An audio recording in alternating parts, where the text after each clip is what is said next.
Bismillahirrahmanirrahim.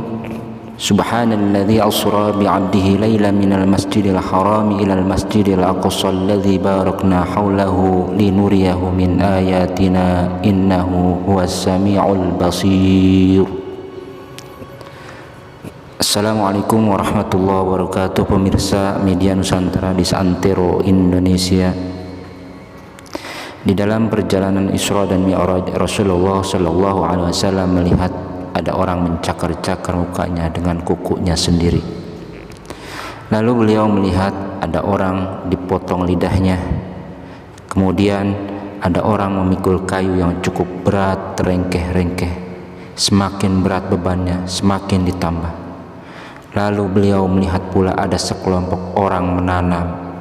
Hari itu dia menanam, hari itu juga tumbuh, hari itu juga menuai. Setiap kali dituai, tumbuh lagi, dipanen lagi, tumbuh lagi, dan begitu seterusnya. Apa maksud dan tujuan dari tamsil-tamsil tersebut?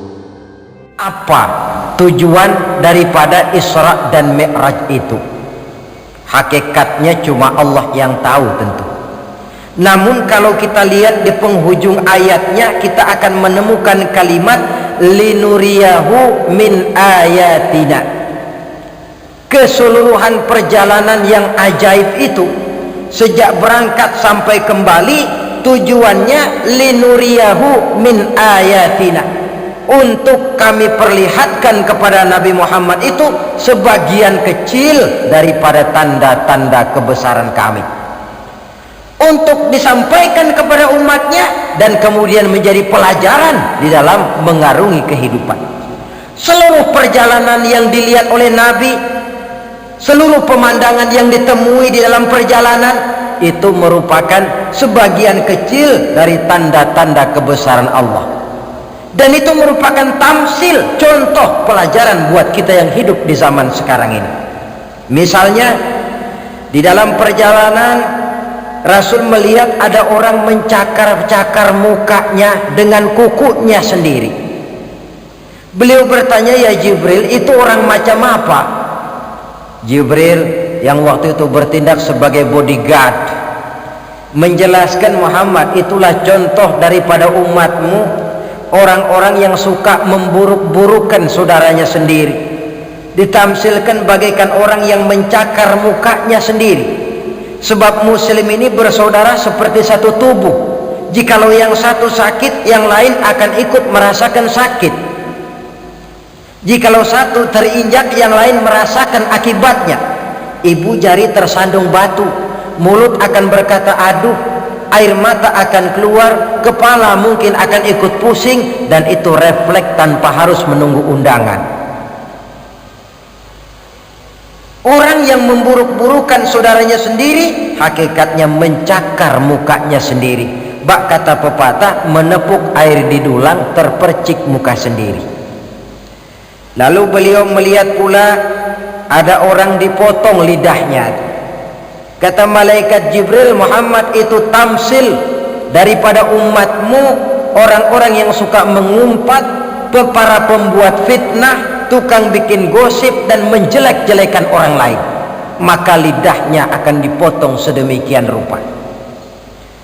Lalu beliau melihat pula dalam perjalanan ada orang memikul kayu, sudah cukup berat, rengkek-rengkek dia membawa beban yang cukup berat itu. Anehnya malah beban yang sudah cukup berat itu bukan dikurangi, malah ditambahi. Makin berat makin ditambah, makin berat makin ditambah, sampai Nabi heran dan tanya, "Jibril, apa lagi kalau ini?"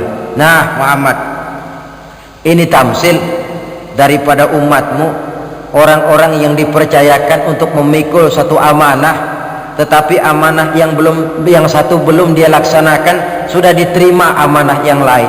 Akhirnya bertumpuk-tumpuk di pundaknya amanah-amanah yang harus disampaikan.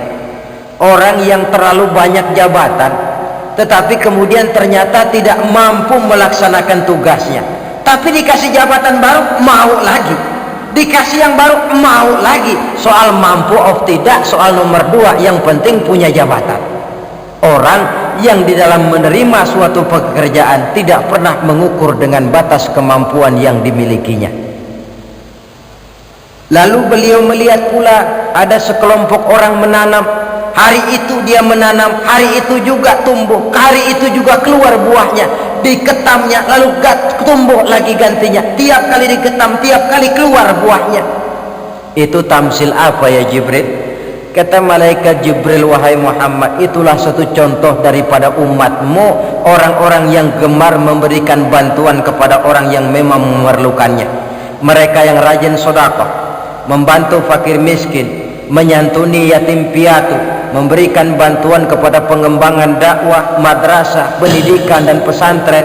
Hakikatnya mereka mengeluarkan uang, tetapi hakikatnya itu adalah untuk kepentingan diri mereka sendiri. Dicontohkan laksana orang, hari itu dia menanam, hari itu tumbuh buahnya, dia petik, keluar lagi gantinya, begitu seterusnya, tidak pernah berhenti. Jadi orang yang rajin bersedekah, senang memberikan bantuan kepada mereka yang memerlukannya, pada hakikatnya adalah orang-orang yang tidak pernah merugi barang sedikit pun. Malah milik kita yang sebenarnya adalah apa yang sudah kita belanjakan di jalan Allah. Uang kita di kantong kita adalah uang kita hari ini, besok barangkali uangnya sopir taksi. Uang yang ada di dompet uang kita hari ini, besok barangkali uangnya tukang rokok. Uang kita yang sebenarnya apa yang sudah kita belanjakan di jalan Allah, baik dalam bentuk zakat, infak, sedekah dan lain sebagainya. Tentu banyak peristiwa yang dilihat oleh Nabi di dalam perjalanan yang seluruhnya merupakan pertanda kebesaran dari Allah Subhanahu wa taala. Pemirsa media Nusantara di seantero Indonesia, semoga kita semua dapat mengambil pelajaran dari peristiwa-peristiwa yang dilihat oleh Nabi di dalam perjalanan Isra dan Mi'raj, yang semua itu adalah sebagian kecil daripada tanda-tanda kebesaran Allah Subhanahu wa taala untuk dijadikan contoh dan pelajaran dalam kehidupan ini. Demikianlah, semoga bermanfaat dan jangan lupa subscribe, like, komen dan share. Wassalamualaikum warahmatullahi wabarakatuh.